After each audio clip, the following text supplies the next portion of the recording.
আব্বু তুমি আম্মুকে ছেড়ে দাও। তুমি কি আজকে এখন আমাকে বিয়ে করবে নাকি? আম্মাকে বলো না আমাদের বাসায় চলে আসতে, আমাদের বাসা তো ফাঁকাই পড়ে থাকে। কিন্তু তোমার বউ। ওকে যদি আমি বই মনে করতাম, তোমাকে আমি বিয়ে করেছি কিসের জন্য? শোনো না, আমার না ভীষণ ঘুম পাচ্ছে, আমি এখন একটু ঘুমাবো। বলো না রুম ঠিক করতে। এই রুম ঠিকঠাক হয়েছে? তাহলে দাঁড়া আছিস কেন? যা, এখন থেকে এই যে সংসার পুরাটাই তোমার। আম্মু আমাকে কি আব্বু স্কুলে দিয়ে আসবে না? না মা, এখন থেকে আমি তোমাকে স্কুলে নিয়ে যাব। এই যে আপনি যদি এখন স্কুলে যান তাহলে রান্না বান্না কে করবে? রান্না করে রেখেছি। কেমন আছি তুমি? আমি অনেক ভালো আছি, তুই কেমন আছিস? ভালো আছি। কেমন আছেন ভাই? কৃষ্ণ পাইছে, একটু জলপানের ব্যবস্থা পান। কি ব্যাপার, আপনি এখনো দাঁড়ায় আছেন কেন? তাড়াতাড়ি যান, শরবত নিয়ে আসেন। আম্মু আমার স্কুলে দেরি হয়ে যাচ্ছে তো। দাঁড়িয়ে আছো কেন? যাও শরবত নিয়ে এসো। আমার ছেলে শরবত চাইছে, তুমি বুঝতে পারছো না? এটা তো সতীনের মেয়ে, আর এটাই সতীন। হ্যাঁ। এখনই কি করে বের করে দিচ্ছিস না কেন? আরে মা, একদিনে কি করে বের করব? কিন্তু যথেষ্ট চাপের উপর রাখছি। নো, এই চাপে তো হবে না, কৌশল করতে হবে। কি আমার ফাইলটা স্যার একটু। আম্মা কিছু বলবেন? কিছু লাগবে? তোমার আগের বউ এখন এই বাসায় থাকে, আর আমার মেয়েটা সতীনের সংসার করছে, এটা আমি কোনোভাবেই মেনে নিতে পারছি না। তুমি দ্রুত সিদ্ধান্ত নাও কি করবে। আরেকটা কথা, আমার একটা উপকার করবে? কি উপকার আম্মা?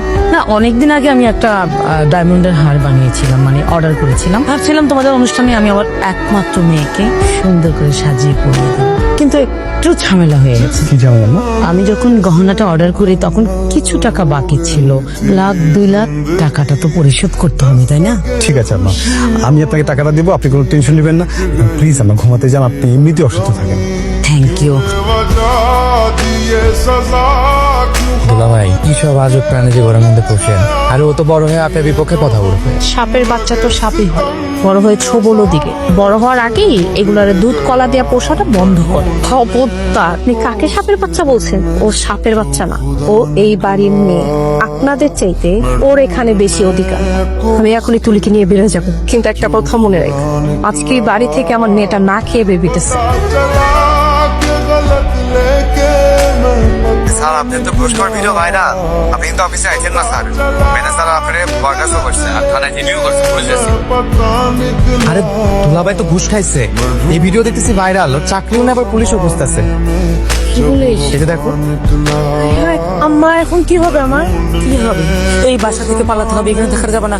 এখানে থাকলে দুর্নীতি অপরাধে হয়, তারপরে যে চুরির অপরাধে, ঘুষখোর অপরাধে তাকে পুলিশ খুঁজবে, তার বিরুদ্ধে মামলা হবে, তাকে অ্যারেস্ট করবে, তখন তো আমাদেরকেও ধরবে। আমরা এখানে আছি না। আম্মা যা কইছে এটা কিন্তু সত্যই কইছে। কথা বলিস না, ব্যাগ গুচ্ছে তাড়াতাড়ি। কোথায় যাচ্ছেন? এই ঘুষ করে চুপ, একদম কথা বলবি না। দূর মিয়া, আপনার মতো একটা দুর্নীতিবাজের জন্য আমরা এখন সবাই বিপদে। এই, আমার মেয়ে তোর সাথে সংসার করবে না। তোর সাথে সংসার করে কি জেল খাটবে? আমি জেল খাটবো? তুই একটা ঘুষখোর, তুই একটা আসামি, অপরাধী, তোকে পুলিশ অ্যারেস্ট করবে। আমি বাবা এসবের মধ্যে নেই। আমার মেয়ে তোর সাথে সংসার করবে না। চল ব্যাগ গুছা, চল। আম্মা এই সময় এই বিপদে আপনারা আমার এখানে ফেলে চলে যাবেন? যে একটা বউরাই খাবারে বিয়ে করতে পারছে, সে তো লোভে পড়ে আরেকটা বিয়ে করতে পারে, আর সে তো বিপদে পড়লে আবারও ফাঁসাই দিতে পারে। আম্মা, আমি কিন্তু এর সংসার করব না। তুমি কি বলতে যেতেছো? চুপ, তোমার এখন কোনো চাকরি নাই, তুমি একটা মামলার আসামি। তোমার পুলিশ খুঁজতেছে, তার মধ্যে তোমার যে ভিডিও ভাইরাল হয়েছে, মানুষ তোমার চিঠি করতেছে। আমি তোমার সাথে কোনোভাবেই সংসার করব না। এই ঘুষখোরের সাথে কথা বলে সময় নষ্ট করা যাবে না। চল তাড়াতাড়ি চল।